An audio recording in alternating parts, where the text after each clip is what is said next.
આજે તો આપણે જવાનું છે એવી જગ્યાએ જે 6000 વર્ષ જૂની છે, અને ત્યાં જશું અને જોશું તો તમારી આંખો ફાટી રહી જશે. અને ફાઇનલી આપણે ત્યાં પહોંચી જ ગયા અને આપણે ગેટને પસાર કરી લીધો છે. અને આ એક એવી અદ્ભુત જગ્યા છે અને 6000 વર્ષ જૂની છે, અને આમાં કંઈક એવું રહસ્ય છપાયેલું છે જો ભગવાનો દ્વારા બનાવવામાં આવ્યું છે. તો ફાઇનલી આપણે ગેટની એક્ઝેક્ટ બાજુમાં પહોંચી ગયા છે, અને આપણે એક્ઝેક્ટ ગેટની સામે જ છે. અને આ છે કંઈક જો આ રહસ્યમય મંદિર, જો પંચનાથ મહાદેવ મંદિર, આ પ્રાચીન કાળથી છે. અને હમણાં જ આપણે ગેટ ખોલી અને અંદર એન્ટર થઈએ અને કંઈક આવું દ્રશ્ય છે, બહુ જૂનું અને 6000 વર્ષ જૂનું. અને પાણી પડતું હતું અને લપસતા એવું હતું, દિવાલોમાંથી પણ પાણી નીકળતું હતું. મને તો બીક લાગતી હતી, તોય ગયા આપણે અંદર. અને ભગવાન બેઠા છે ને આપણી રાહ જોઈને, એટલે ભગવાનના આપણે દર્શન કરી આવીએ.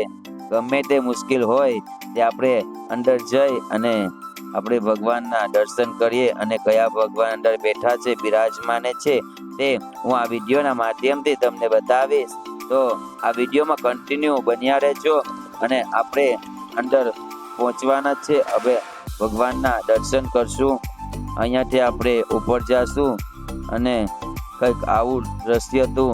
અંદર જમીનની અંદર ભગવાનની કેવી કળા છે, તો તમે આ વિડીયોના માધ્યમથી જોઈ શકો છો. અને આપણે એક્ઝેક્ટ અંદર પહોંચી જ ગયા છે. અને તમે જોઈ શકો છો મિત્રો, આપણે અંદર પહોંચી ગયા છે. અને હું તો થોડોક બટકો હતો એટલે થોડો વાંધો ના આવે, બાકી તો માથું ભટકાઈ જાય. જો આપણે અંદર સાક્ષાત મહાદેવ બિરાજે છે. અને 5 એક્ઝેક્ટ બાજુમાં જ વાવ હતી, અને બહુ ઊંડી હતી વાવ, અને ચોખ્ખું પાણી હતું. એક્ઝેક્ટ બાજુમાં જ હતી વાવ. અને પછી આપણે આગળ વધીએ પછી ત્યાં મહાદેવના દર્શન કરીએ આપણે. ત્યાં 5 શિવલિંગ બિરાજે છે મહાદેવની. 5 શિવલિંગ. આવું દ્રશ્ય જોવો તમે, ક્યારેય નહીં જોવા મળ્યું હોય એવું દ્રશ્ય છે. જોવો તો આપણે ભગવાનના મહાદેવના દર્શન કરી લીધા. અને આવું અદ્ભુત દ્રશ્ય મિત્રો, આવું અદ્ભુત. તો મિત્રો આ હતા ભૈરવ દાદા, અને તેમના દર્શન આપણે કરી લીધા. અને ઘણા બધા દેવી દેવતા આમાં બિરાજમાન છે. ને આવું ગુફા હતી જો 6000 વર્ષ જૂની છે. આમથી જવા એક સમુદ્રમાં જવાનો રસ્તો હતો, તે બધું અત્યારે પુરાઈ ગયું છે. આ બાજુ એક રસ્તો હતો, તે પુરાઈ ગયું છે. અને આપણે આનો ઇતિહાસ જાણીએ.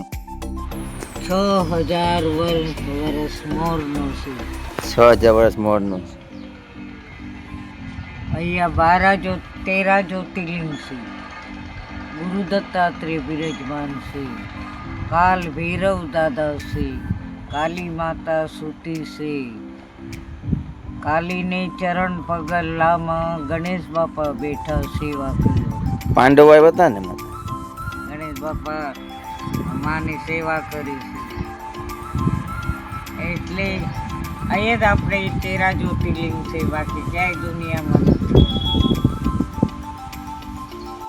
તો ફ્રેન્ડ્સ, આ તો અહીંયાનો ઇતિહાસ. અને પછી આપણે એક બીજા મંદિર તરફ નીકળી ગયા, અને ત્યાં આપણે જઈ અને દર્શન કરશું.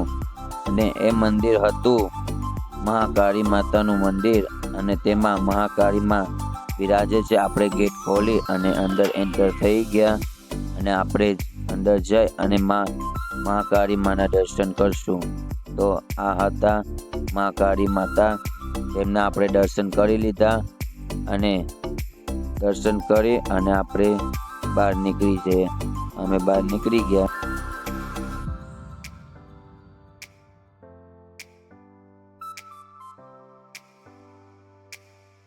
તો ફ્રેન્ડ્સ આપણે આ વ્લોગને અહીંયા સમાપ્ત કરીએ છીએ. મળીએ એક ફરી નવા વ્લોગની સાથે. તો જય માતાજી, જય મહાકાળી માતા.